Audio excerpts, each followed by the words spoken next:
Olá pessoal do primeiro ano, estamos começando aqui mais uma aula. Hoje vamos falar sobre os hebreus.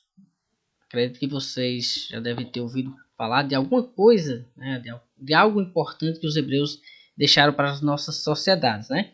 Então vamos ver hoje o que esse pessoal deixou para a nossa atualidade. Então os hebreus eles são de origem de tribos de pastores nômades, quer dizer, de pessoas que viviam sempre se mudando, né? Eles viviam ali pastoreando seus animais, cuidando, mas sempre nômades, sempre mudando de lugar para lugar, né? Que vagavam entre as regiões da Caldeia, né? Até a terra de Canaã e o Egito. As tribos se fixaram em uma região às margens do Rio Jordão, depois de muito tempo, né? Até que elas se fixaram. Segundo a Bíblia, né? Foi Abraão, o velho pastor nômade, que deu, né, aos hebreus sua fonte, né, de identidade cultural, né, centrada no culto ao Deus Yahvé, ou Javé, né, como hoje é chamado. Então, Javé, ele ordenou a Abraão que saísse da cidade de Uru, que é na Mesopotâmia, e onde vivia com sua família, e ele fosse rumo à terra de Canaã, ou a Palestina, como é conhecida hoje. Né? Lá eles iriam se fixar e teriam, segundo a promessa, né, prosperidade. Abraão deveria abandonar o culto aos deuses, né, aos outros deuses, e reconhecer Javé como Deus único e autoridade suprema. Né? Chefiados por Abraão, os hebreus se estabeleceram então na Palestina, onde continuaram vivendo da criação de animais e organizados em grupos familiares liderados pelos membros mais velhos da tribo, que eram chamados de patriarcas. Abraão é considerado o fundador do monoteísmo, que fez surgir as três maiores religiões do mundo, né? O judaísmo, o cristianismo e o islamismo. O monoteísmo é aquela ideia de que um único Deus fez tudo, tá bom? Essas três religiões elas possuem alguns pontos em comum. São eles: a crença em apenas um Deus, né? Criador universal de tudo, presença de um livro sagrado, que para os judeus, né, é o Torá, para os cristãos a Bíblia e para os islâmicos o Alcorão. A crença em uma lei moral universal, emanada de Deus e codificada nos livros sagrados de cada religião. Então, a questão da moral, né, deles estaria lá presente nesse livro sagrado, né, que seria mandado, enviado para Deus, e pessoas iriam decodificar, né, esses ensinamentos e passar para um livro onde todos deveriam obedecer. Os hebreus, após saírem do Egito, né, onde passaram vários anos como escravos, voltaram para a região de Canaã. Ao retornar para a região, os hebreus se dividiram em 12 tribos, né? As 12 tribos de Israel, como depois serão chamadas, as 12 tribos de Judá, né? Marcadas pela ausência, né, de um governo central.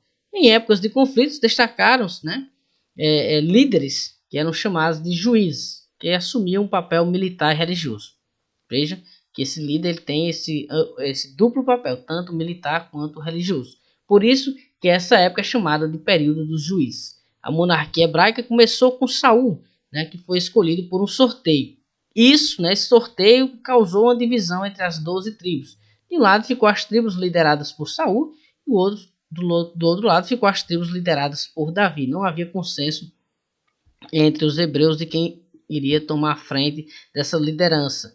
Após a morte de Saul, Davi então conseguiu unificar as tribos e derrotou os filisteus, conquistando a cidade de Jerusalém, que se transformou na capital do reino. Após a morte de Davi, o seu filho Salomão levou a monarquia hebraica ao máximo esplendor, incentivando o comércio, em vez da guerra. Sob o reinado de Salomão, a monarquia consolidou-se com a fortificação das cidades, a reorganização do exército e a construção de templos de Jerusalém. O primeiro templo de Jerusalém, pessoal, ele foi destruído por Nabucodonosor II. Depois ele foi reconstruído e ampliado, ao longo do tempo. A última ampliação foi Herodes, inclusive tem trechos dele, na Bíblia.